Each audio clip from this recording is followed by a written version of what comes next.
Hey, everybody, welcome back to the WazaMedia Podcast. I'm Andrew Milner here with J.R. Arce, and we are excited to be in episode 2 of this series we're in, all about being strategic in this COVID-19 environment.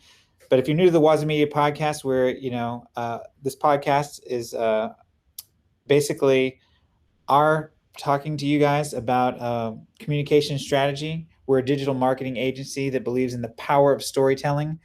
So we show businesses and individuals how to communicate with laser focus and in a media saturated world. So that's especially true now in this crazy COVID-19 environment. And so that's what we're talking about. Last episode, we highlighted how we all might have a little bit more time to think strategically, to think about, okay, what could I be doing differently in the way that I'm marketing, communicating? Am I, on the right social media accounts, that kind of thing. So if you didn't get that episode, go back to the podcast list, go back one and check it out. Now we're going to be talking about using that same available time that you have, and after you've already done that research about your audience and getting more laser focused in on the right people that you're targeting, what is your brand? Do you have a brand? What is your brand communicating? So it's all about improving your brand and your brand message in this episode. So I'm excited about it. You? I am excited. This is one of my favorite things to talk about.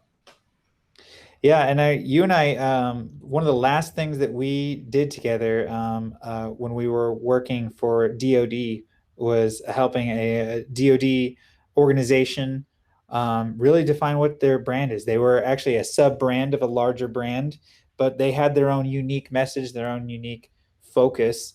And I think that was one of the more fun things that we did while we were there, was having those brainstorming sessions and asking the questions of, like, are we communicating with the right person or the right people, and what is our brand saying to them? So let me start by just maybe asking you a question, JR. What do you think are some initial questions people need to be asking themselves, the small business owner out there? Some of the things that when you're looking at your brand, you're looking for what you stand for, what your values, what your beliefs are. And customers are looking to find out if their beliefs are in correlation or in relation to yours.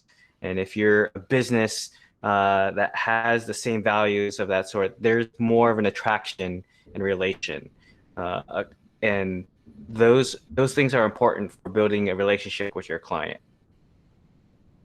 Yeah. And, again, tying back to the last episode, a great thing to be doing once you've kind of honed in on who you're wanting to primarily be communicating to. That's, again, not saying you're not marketing to a broader audience, because you are. But if you say, let's hypothetically, you're wanting to market to people in their upper 20s, they're just out of college, something like that. So hypothetically, well, have you ever brought someone in of that age group, had them look at your website, your logo, all your materials that just say who you are online and kind of digitally? What do they think? And if you ask that, make sure they feel comfortable being honest, because if this is just some intern who is hoping to have a follow-on job, right? I mean, are they really going to be honest? Have you made it safe for them to be honest? Because I've seen so many brands out there that just, I would say one of the more typical things I see, I don't know about UJR, but is that a brand communicates that you're not with the times. That's one of the primary negative communications that I've seen. What about you? What are some other things that you've seen that a not a brand that's not been well thought through, what's it communicating on the negative side?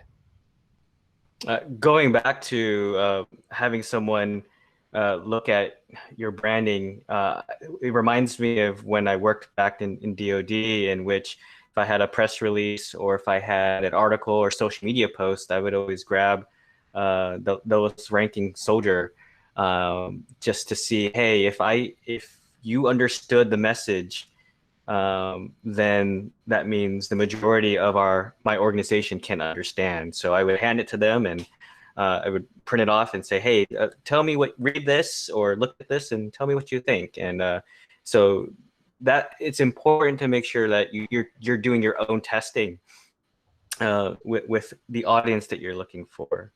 Um, and so when you're doing that, you're making sure that your brand message is getting across to the right people that you need to.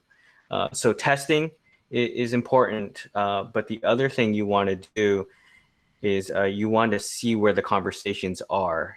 Are there other people who are on board with the same values and beliefs that you are standing up for? And so looking for those other companies, those other businesses, nonprofits, and identifying them could also help you as a business to build relationships. So as you build your brand and you're trying to encompass your customer base and you're trying to attract the customers that are related to your brand, another thing you can do is B2B.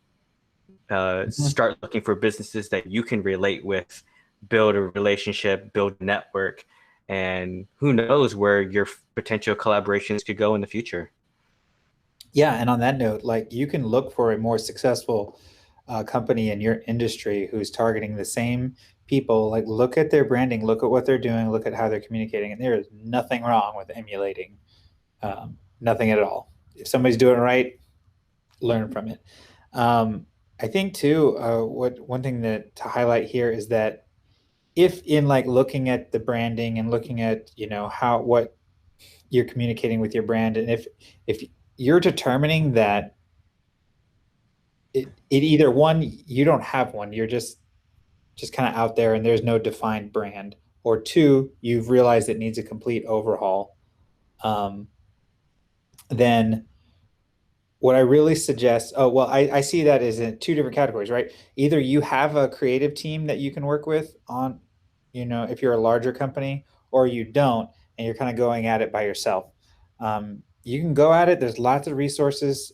Feel free to like ask us questions about different resources to look at. But if you can afford to, this is one of those things that can get real complicated, and you can feel a lot more at ease if you go with a company. And whether or not you go with us, right, it's like sometimes you just do. So it's one of those things that get it right early on so that you're communicating the right things to the right people. I think one practical exercise that could be useful for everyone is something that I've learned with personal branding. And that is and the way I was taught years ago is if you were in an elevator with Oprah Winfrey and you had 15 seconds to say who you are, and if you wanted to ask her anything, what would it be in those 15 seconds? And 15 seconds was a big part because especially with digital marketing, our attention spans are everywhere. Mm-hmm. So if you take that practical exercise of applying it from Oprah in an elevator and applying it to your digital distribution method and how you want to market your brand and what you stand for, that would be a good way to test the market. You do your A/B testing with different ads or with different videos to see how receptive your potential audience is to who you are and what your business stands for. Absolutely. And I can't believe it, but it's already been almost 10 minutes, and we're trying to do our best to keep these short, something digestible in a short amount of time. But I would say, in summary, let's run through some things. One, you're taking that research that we talked about in the last episode and really asking yourself, am I communicating with my brand, with my logo, with the fonts I use, with the colors I use, everything, all that contributes to brand, the tone of voice you use and the things you write. Am I actually communicating to the right people through that? Um, Second, if you're due for an overhaul or you just actually realize you don't have a brand, you just kind of have a website that's not really focused and social sites that not really focused on anything, then consider spending that extra time doing some research or get professional help. You need to do one or the other. It's a lot of time on your part, or you get some professional help. Regardless, it's necessary. Did I miss anything, JR? I think you summed it up pretty well, Andrew. All right, thanks guys for joining us on this episode. Again, the main theme is communicating with strategy and intentionality during this crazy COVID-19 time that we're all in. Thanks for joining us, and we will continue this series next time on the topic of making sure that you're communicating that you have concern for your audience, for the people that follow you, that you're really concerned about their well-being, and if it's applicable, you're communicating that you're thinking of their safety. Talk to you guys next time. Bye.